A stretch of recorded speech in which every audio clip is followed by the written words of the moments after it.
Hi everyone, Suey. I'm coming here today to just do a quick little review of The Perks of Being a Wallflower by Stephen Chbosky. This is a book that is often found on the banned and challenged lists, so it is one that I am counting towards my reading of banned books this year. One that's been on my list forever. Like I've said before, I sometimes get this mixed up with another book, so half the time I thought I already read it, but I had not. This is the first time I've read it.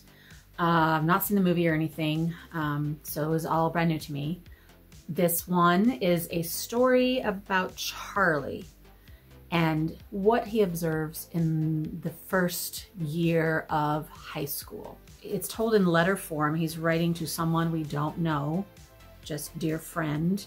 And so it's told in a voice that I absolutely loved, that I felt like I related very much to. It takes place in 1991, which is a few years before it was actually published, which is in 1999. In 91, I was already a mom and an adult, but I still related to it. Like I was telling somebody, the way he wrote and the way he talks about things is how I wrote in my journals in the 80s when I was a kid. So it felt very familiar. The idea is that Charlie is different, a little bit different. It doesn't really say in here, but since we're more aware of these things nowadays, it's pretty obvious that he's on the spectrum somehow a little bit.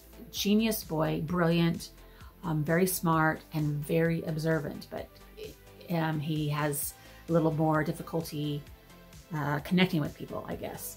Even though he does make some friends. His friends are very interesting, I should say.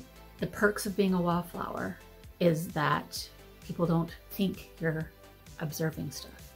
So they do things around him and they say things around him that they don't think he's paying attention to.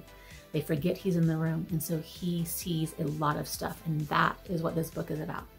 All the things that he sees with his friends, with his family, some stuff that he's kept repressed starts to come out a little bit, especially towards the end.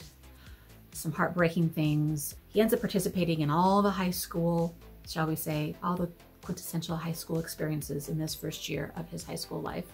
Some of the choices he makes, I was like, Charlie, dude, you know better. But that's what makes this book so nice and juicy. And also that's what makes this book be challenged by a lot of people, because there's a lot of stuff in here that he just flat out talks about with no filter. He participates in like drug episodes and things like that. Sometimes I don't know if he was choosing to do some of these drugs or if his friends were like playing with him a little bit, because he, like I said, he's a little bit different. I couldn't quite tell from the story itself because it's obviously told in his memory and his viewpoint. Like I don't know if they were messing with him sometimes, which just makes me crazy. He's a beautiful character. I absolutely fell in love with him instantly. It's one of those things where the content of the book is something that obviously is meant for older teenagers. Like I've said before, my stance on all of this is that parents decide for themselves and for their kids what they can handle, what they maybe shouldn't read yet till they're a little older, or you choose to read things together and discuss. So yeah, definitely a book that I feel like it's very eye-opening and very telling for the overall sweeping experiences that teenagers go through. It would be great for everyone to read. So those are my thoughts on Perks of Being a Wallflower that I have finally read after all these years. Hopefully if you haven't read it yet, you will add it to your list. Now I need to think of what banned or challenged book I will read next. I haven't quite figured that one out yet. So if you have any suggestions, let me know in comments. Thanks for watching. Until next time, happy reading. Bye.